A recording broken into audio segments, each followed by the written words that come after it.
Uwiteka Imana nziza, Uwiteka Nyiringabo, Nyiribihe, Nyiricyubahiro, Nyirubutware, Nyirubushobozi, ndagushimye kandi ndaguhimbaje, gushyize hejuru, ndakubashye cyane.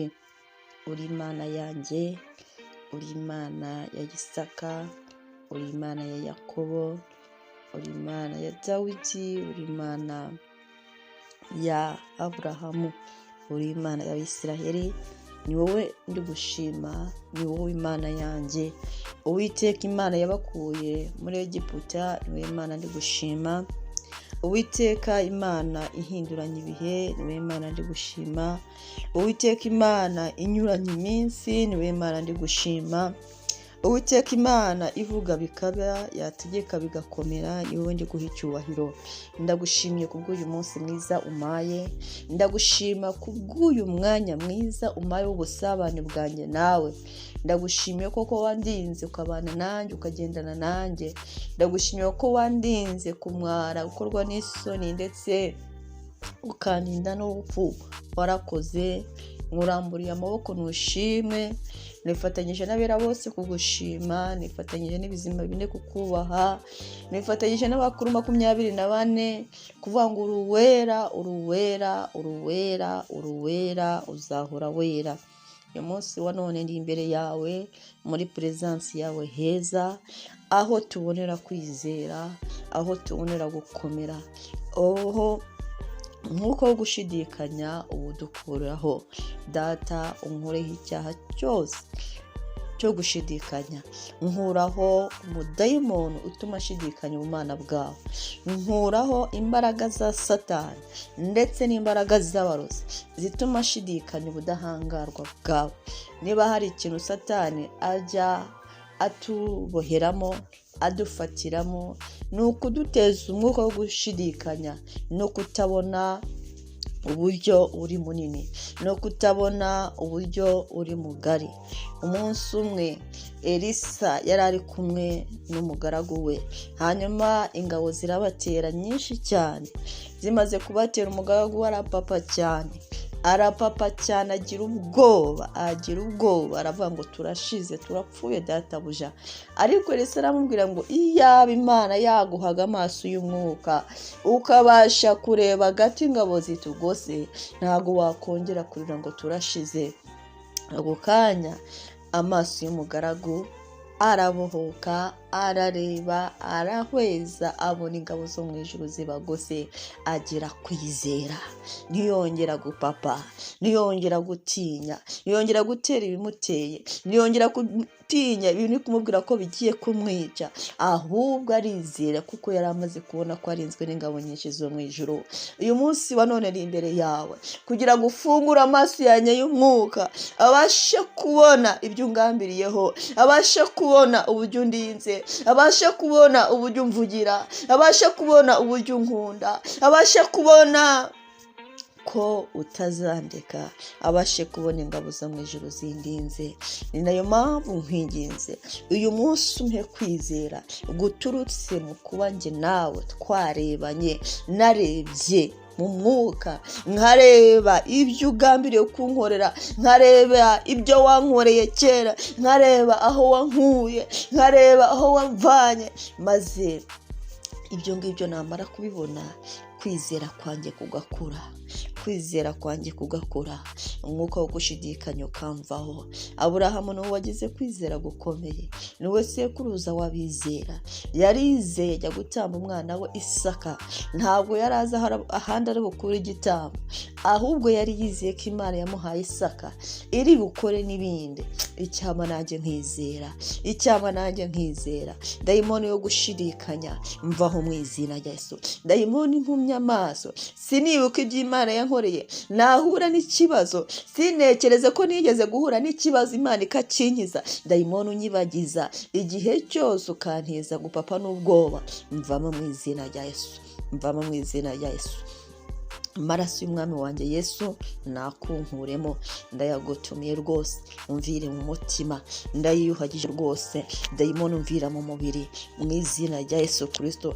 Naze gusanga gushidikanya nicyo kintu dufatiraho kugira ngo tutabasha kugera ku cy'Imana dushakaho. Ni nayo mpamvu nitandukanye n'imbaraga zo gushidikanya, aho zaba zaraturutse hose zihasobere. Umutima wanjye ndawuzirikanyije no kwizera, amarangamutima yanjye haleluya yizera Uwiteka. Iby'Imana yankoreye bintera kwizera, iyo ntekereza aho nanyuze nkaba nyiriho bintera kwizera.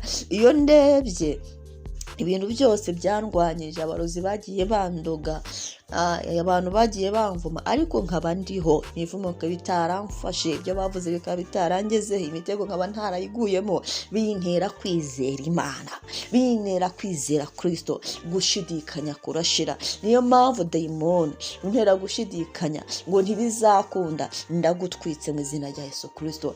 Dayimoni untera gushidikanya ngo sinzakira, ndagutwitse in the name of Jesus.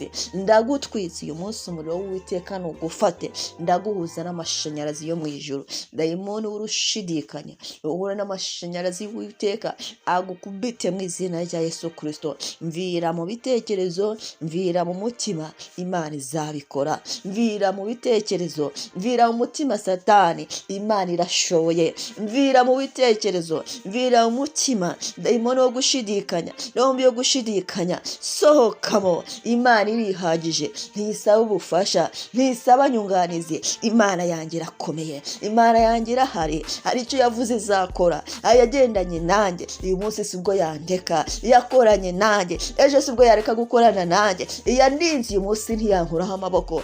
Haleluya, imbabazi zayo ziracyari kuri njyewe.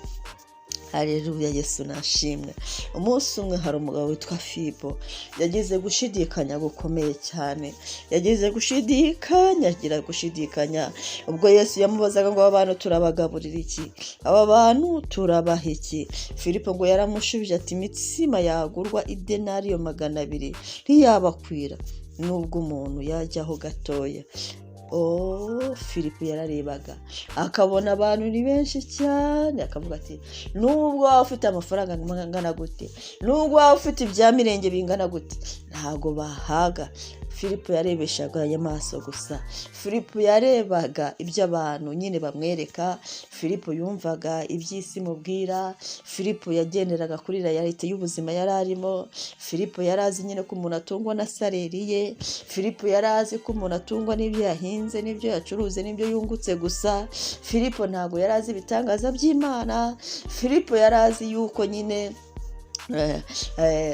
ikiro cy'ibirayi kijya abantu 2 niko yari abizi. Ntago twamurenganya, yari azi yuko umugati umwe nyine urya umuntu umwe, yari azi ko ifi imwe irya umuntu umwe cyangwa 2. Ntago Filipo yari amenyereye imbaraga z'ijuru, ntago yari amenyereye gukomera kw'Imana, ntago yari abizi. Yarebeshaga amaso y'umubiri.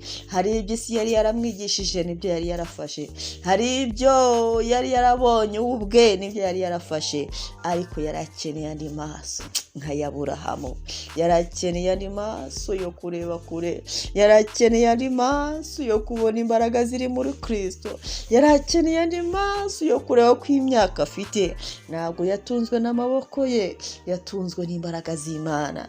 Yarakeneye andi maso amuhumura. Uwo munsi ngo Yesu arayamwereka, arayahweza, afata imigati arayitubura, agaburira abantu benshi, ndetse hasigara byinshi. Haleluya, Yesu uri Imana igitwigisha kwizera. Icyama nanjye ukanyigisha nkizera, icyama nkagera kwizera. Ndatekereza ko Filipo abibonye yaratangaye cyane. Yaravuze ngo kuko uyu ni Kristo, yaravuze ngo kuko uyu ni Imana, yaravuze ngo niboneye Imana n'amaso yanjye. Ntabwo yongeye gushidikanya. Nkurikije ukuntu yari yatinye, nkurikije ukuntu yari yapapye, nkurikije uko yabyumvaga, nkurikije uko yari yarabibwiwe, nkurikije uko yari yarabyize, Filipo byahise bihinduka. Yatangiye kujya arebera mu mwuka. Yabonye ko dufite Imana ikora ibitangaza, ihera ku busa ikarema ibifatika. Imana yacu ishobora gusenya kugira ngo yubake ibikomeye. Imana yacu, haleluya, haleluya, haleluya, haleluya. ni Imana ikwambika ikakwambika wari umaze kwambara ubusa. Haleluya. ni Imana ibanza igatestinga kwizera kwawe, ikakunyuza mu kibazo, ikabanza ikakikwereka kugira ngo urebe niba urubona ikibazo cyangwa ubona Kristo muri icyo kibazo. Imana irabanza ikazana ikibazo ikagitereka hariya, ikazana Kristo nawe agahagarara hariya, umuntu agahitamo uwareba. Ese iyo ugeze mu kibazo urakireba cyangwa ureba Yesu uri iruhande rw'icyo kibazo, ureba imbabazi z'Imana ziri muri icyo kibazo, ureba ubuntu bw'Imana buherekejwe n'icyo kibazo, ureba urukundo rw'Imana ruherekejwe n'icyo kibazo. Nicyo ureba. Uyu munsi wa none Imana iduhe kureba Kristo, Imana iduhe kureba ibyo yakoze, Imana iduhe kureba aho yadukuye, Imana iduhe kureba imbaraga ze, Imana iduhe kureba amaraso yatazigera atagaciro, Imana iduhe kureba imbaraga y'umusaraba, Imana iduhe kureba ibyo yadukoreye, Imana iduhe kureba aho yadukuye. Twe kureba ibibazo Satani atwereka, twe kureba ibidashoboka, twe kureba by'abantu batwumvisha bibi, twe kureba inzara itwugarije, twe kureba amayideni n'amayesheki, twe kureba ko hari ibintu byanze, ahubwo turebe Yesu Kristo ushoboye byose. Tumara kumubona aradukorera ibitangaza. Iyo ubonye Kristo ubonye byose. Icyama nkabona Yesu, icyama nkakubona, icyama nkahora nkubona, igitondo n'ikigoroba nkakubona, amanywa n'ijoro nkakubona, buri saha nkakubona, aho ngiye hose icyama nkajya nkubona Yesu. Haleluya. mu kazi nkakubona, haleluya Yesu, icyama nkakubona. Icyama amaso yanjye akajya ahora abona Imana, icyama amaso yanjye akajya ahora abona Imana. Umunsi umwe ngo Yakobo yarayibonye, arayibona aho yayiboneye ahitwa Penuweli, aravuga ngo mbonye Imana. Icyama nkajya mbonamo Imana, ubuzima bwanjye bukajya bwihorera Penuweli. Icyama nkajya mbonamo Imana ubuzima bwanjye bwose, ibitangaza by'Imana nkabibona, ubuntu bw'Imana nkabubona, ineza y'Imana nkabibona. Ibyo bizantera kwizera, bizantera kubaho nahangayikishije ngo ejo nzabaho gute, ngo ejo nzagenda gute, ngo ejo nzishyura iki, ejo nzarya iki, ejo nzabona akazi se, ejo nzakora iki se, ejo se urugo rwanjye ruzaba rumeze gute, ejo se basi. Icyama ibyo bigashira byo kwibaza ngo ejo bizamera gute, ahubwo nkabona Kristo wabanye nanjye ejo hashize, kabana nanjye uyu munsi, ngatekereza ko n'ejo hazaza tuzakomeza kuba turi kumwe. Haleluya. urakoze Yesu. Nakiriye kwizera, nzajya nizera ko Imana iri mu ruhande rwawe, nzajya nizera ko Imana izabikora, nzajya nizera ko byose bishoboka, nzajya nizera ntashidikanya. Haleluya. ko ibitagaragara bizagaragara, nzajya nizera ko amasezerano Imana yasezeranyije yose azasohora, kandi nzizera ko amasengesho nk'Imana yumva, nzizera ko Kristo yanshunguye kandi atakoze isoni abamwizera. Ndamwizeye. Nshuti yanjye aturira ijambo, vuga izina ryawe, nurangiza uvuge ngo nizeye Kristo. Njyewe resi nizeye Kristo, njyewe resi nizeye Uwiteka Imana Nyiringabo, njyewe resi ndamwizeye, nizeye ko azabikora, nizeye ko Yesu azantabara, nizeye ko Yesu yanshunguye. Ubwo yanshunguye ntabwo azanta, ubwo yanshunguye ntabwo azampaga, ubwo yanshunguye ntabwo azampararukwa, ubwo yanshunguye azampagararaho, ubwo yanshunguye azananyambika, ubwo yanshunguye azangaburira, ubwo yanshunguye azita ku muryango wanjye, ubwo yanshunguye azita ku bibazo byose by'ubuzima, ubwo Yesu yanshunguye azagendana nanjye, ubwo Yesu yanshunguye azajya mvugira, ubwo Yesu yanshunguye azankiza muri byose, ubwo Yesu yanshunguye azantabara, ubwo Yesu yanshunguye azahorana nanjye. Ndamwizeye, ni inshuti nziza, ndamwizeye, ni umurengezi w'ubuzima bwanjye, ndamwizeye, ni imbaraga yanjye, ndamwizeye azangirira neza, ndamwizeye azanezeza, ndamwizeye, azabana nanjye, ndamwizeye. Haleluya, haleluya.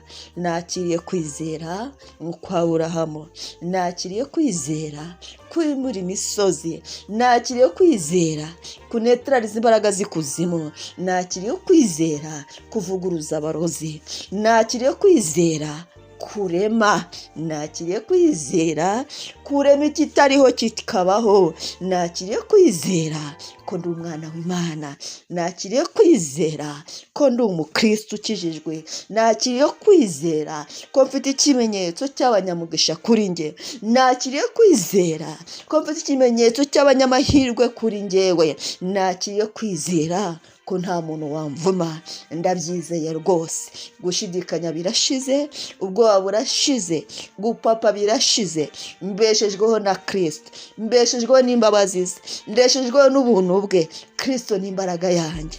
Haleluya, mukomere amashyi. Nashimwe, ndamushimye uyu munsi wa none. Tugendane Kristo kubw'amaraso yawe nishyizeho, abane nanjye, akorane nanjye, umuryango wanjye, inshuti zanjye, igihugu cyanjye, abo dusengana kuri resiterapete, twese twakiriye umugisha w'umunsi, twakiriye kwizera kuturemera ubuzima bushyashya, twakiriye amahirwe mu buzima bwacu, aduhereza kwizera mu izina ryiza rya Yesu. Abo turi kumwe muri groupe WhatsApp Blessed Senga udasiba, turi abanyamugisha, turabyizeye ko bizakunda, turabyizeye ko tuzagerayo, turabyizeye ko indwara zizadushiraho, turabyizeye ubushomeri buzashira, turabyizeye abatarabyara tuzabyara, turabyizeye ababuze abafiyanse tuzababona, turabyizeye ingo zari zigiye gusenyuka zizubakwa, turabyizeye Yesu azabikora, turabyizeye imbere yacu ni heza, turabyizeye i Kanani tuzagerayo mu izina rya Kristo Yesu. Amen, amen, amen.